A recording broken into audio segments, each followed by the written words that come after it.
Hello, magandang morning mga ka-agri, mga ka-farmers. Ito po ulit ang inyong Kuya Berb mula dito sa Apos Mini Farm. Ayan, for Berb's Integrated Farm. So sa ngayon guys is dumating na yung tamang oras guys para ipapakita ko sa inyo guys yung isa sa aming indoor farming guys. Ito yung white oyster mushroom guys. So sa ngayon po is ready na yung ating fruiting bag para buksan natin guys para maging hakalin. Tulad na siya dito guys, yung nasa taas na nagbubunga na. At yung mga bunga na yan guys, yan yung oyster mushroom. So ito na siya guys, katulad nito. So stop muna natin yung pag-harvest natin ng upo guys. So ayan yung upo natin. So sa ngayon guys no, kasi nga baguhan pa lang tayo guys, wala pa tayong kagamitan para sa mga pag-video guys. So improvise muna, DIY tayo guys. Ayan, gumawa po tayo ng stand kasi wala naman tayong photographer. Ayan, yung stand natin guys para ilagay natin yung ating cellphone at makapagsimula tayo na mag-video guys para sa inyo. Makapag-share lang po ako ng idea. So ngayon po guys sa pag-open po natin itong fruiting bag, so kailangan po natin ng alcohol at saka cutter. Ayan po. So magsimula na po tayo guys. Ayan, so ilagay ko lang po dito sa aking DIY holder. Ayan. Okay. Diba? Ayan guys, okay na. So tuloy na tayo guys. Okay, so ayan na guys, no? Ayan, okay na ba? So sa pagsisimula guys, diba? Ayan, sa pagsimula guys, so kailangan natin mag-alcohol guys para iwas contamination. Kamay natin, ayan. So alcohol din po dito guys. Ayan. So dapat pwede nang basahin ng tubig guys, pero kasi ngayon guys is medyo malamig, so pwede nang hindi natin basahin ng tubig. So sa pagano guys, pwede natin putulin yung itong mga rubber band para madali. So tingnan natin guys, may cotton kasi ito. Ayan, may mga cotton po siya nakalagay. Dalhin muna natin lahat para mas madali. Yan guys, no? So mas maganda kung ano guys, gagamitan natin ng tubig, basahin para hindi ganong ma-stress yung ating mga spawn, mushroom spawn. So ganito lang yung ginagawa ko guys, basic. So isa po sa mga indoor farming namin dito guys, ito yung oyster mushroom. Ayan po sa mga gustong bumili po nito guys, itong fruiting bag. Yan, pwede nyo pong i-message si Sir Jet Toralba or si Ma'am, yung Mrs. ni Sir. Yan. Ilagay ko na lang po mamaya sa post yung mga pangalan nila guys. Guys, no, tanggalin lang na muna natin para mabilisan na mamaya. Yan. So, ang ano po talaga natin dito guys is yung contamination lang talaga. So, iwas lang tayo sa contamination. Para magamit pa yung hirap. Putulin na lang. Ayan.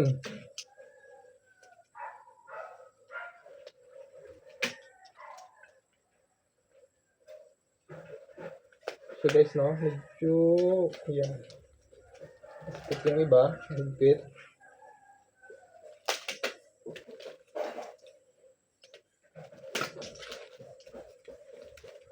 Yan guys, so wag lang guys dahan-dahan lang para hindi siya gaanong ma-disturb. Yan po.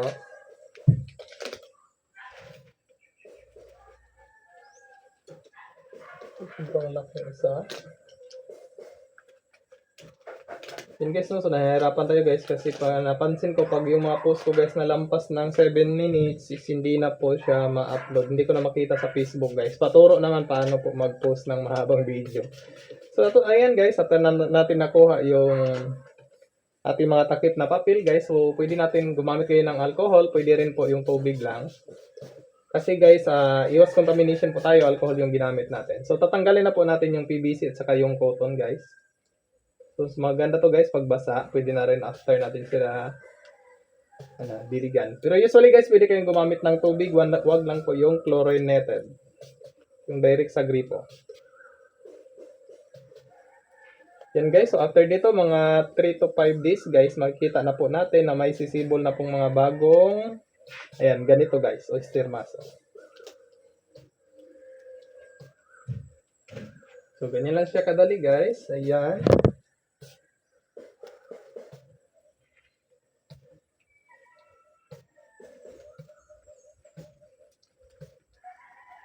Yan po. Tapos po, next natin tatanggalin is yung PVC para maluwang po siya guys. So, dandahanin lang natin. So, madali na lang po. Ayan. Alcohol muna tayo para iwas contamination. Kamay ulit. Ayan guys. So, hindi tayo gamit ng cutter. So, ganito na lang. Ayan guys. Tanggalin natin yung PVC para hindi sila maano guys. Parang matuok sa Bisaya guys no. Pag lalabas na yung mga oyster natin. Yung mga fruiting bunga ng ating oyster mushroom. Ayan. So, ito po guys, sa mga hindi pa po nakatikim ng oyster mushroom guys, yung white oyster mushroom is pag i-fry po natin sila guys. So, gamit lang tayo ng itlog, tapos crispy mix, iprito natin guys, is lasang-lasa na po talaga siyang manok. So, ito pong pang-alternative namin sa mga fried chicken guys, lalo na po kung may mga kakain na mga allergic sa chicken. So, ito na po yung igamit namin guys. Pwede na rin pong walang itlog kung allergic kayo sa itlog guys. Direct nyo na po itong i-deep fry. Pwede po.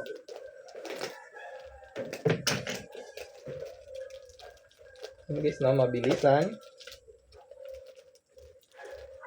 So, ang maintenance po nito guys is magdidilig lang tayo. Pag mainit po, mag-spray lang po tayo ng mesh lang po. Para ma-moist lang, ma-maintain natin yung moisture content. So, mag-mix lang po tayo ng tubig guys. So, wag lang po talaga yung chlorinated. Pwede yung chlorinated guys, i-rest lang natin ng at least 24 hours bago natin gamitin. So, mag-mix tayo guys ng, pag masyadong mainit, pwedeng 5 times a day. Kung hindi naman, pwedeng 2 times a day lang, 3 times a day. Ayan, kayo na po yung mag-control guys. Ayan guys, okay, tapos na tayo. Tapos, ayan, kamay. Tapos, alcohol ulit. May isa pa natira guys.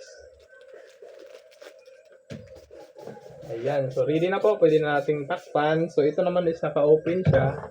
So, tinatakpan ko lang siya guys kasi nga masyadong mainit. So, ngayon, ayan. Ito yung pangtakip natin. Mamaya, lagyan natin ng stand na hindi siya gaanong masisira. Guys na medyo kailangan na ng labhan yung aking ano. So tapos na po. Bye-bye!